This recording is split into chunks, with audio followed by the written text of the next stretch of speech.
Very good morning to the beautiful creation of the God, my lovely students. I hope all of you are enjoying and having a great time.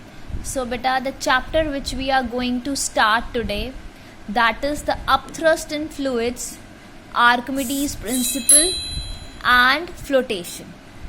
Okay, its first part which we are going to do, that is upthrust and Archimedes principle. Actually, what is upthrust? Thrust is basically what? A force. Okay, up is what? Moving up. So the force which we are applying in the upward direction. Fine. So what is buoyancy and upthrust? The upward force exerted on a body by the fluid in which it is submerged is called the upthrust. Suppose you are having a beaker. Okay, you are dipping a body in that beaker which is full of water. Now the force which is applied by that water on a beaker, that is the upward force, and that is what your upthrust, or you can say the buoyant force. The property of the liquid to exert an upward force, that is known as buoyancy. Okay, the property name is what? Buoyancy. Now the two experiments here which are given in your book. One is pushing an empty can into water and the another one is pushing a cork into a water. So here what we are having, suppose we are having a can, a airtight can it is. Now I put that can in a water. It is floating. Okay. Now I don't want that this can should be float only. So I am applying a force on this can and putting it inside the water. More the force I applied, more the force will be applied by the water. Fine, I am bringing that body downwards, water is trying to move that body upwards. I am continuously applying the force, so I am able to bring the body to the bottom of that beaker. Once I release it, it moves upwards with a great force. Fine, so it moves upward, it comes back immediately. That is because of the upthrust. Similar thing happen in the case of cork also. More the force you are applied on the cork, the more upward force will be applied by water on the cork. Okay, so once you release it, it comes back its original place and starts floating.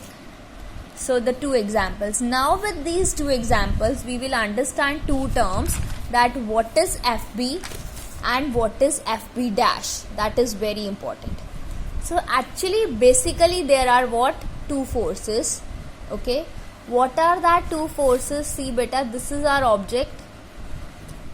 We know mg is there, weight which is acting downwards.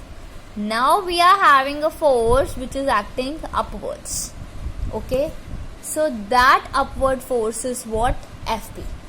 And when that upward force become the maximum force, okay, then it come out to be FB dash.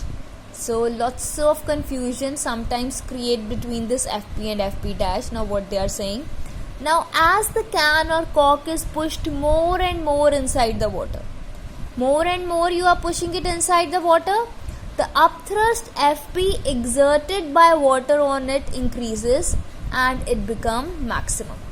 Fine, I am pushing it here it comes, then I am pushing it more, then I am pushing it more. So now water is applying its maximum force to push it back. So the maximum upthrust which can be applied by a fluid, that is known as FB dash. Otherwise, to balance the weight of the body to float, what we are having? FB. Now again the two things will be here. We will understand that in next segment. So the maximum buoyant force of a body is represented as B dash. Okay, FB dash. You are putting it down. Okay, force is applied upwards, that is FB. When water applied or fluid applies whole of the force on that body, that is what? FB dash. So that's why when you release it, it immediately come back, hardly taking any time, it immediately come back. So that is FB dash exerted on a body is greater than W at that time, so it rises up.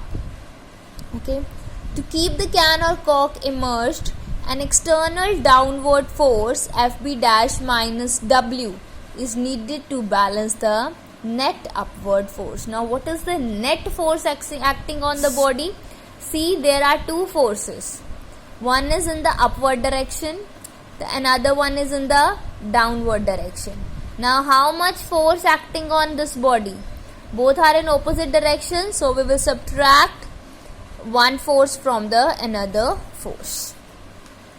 Like liquids, in gases also what we are having? We are having a buoyant force.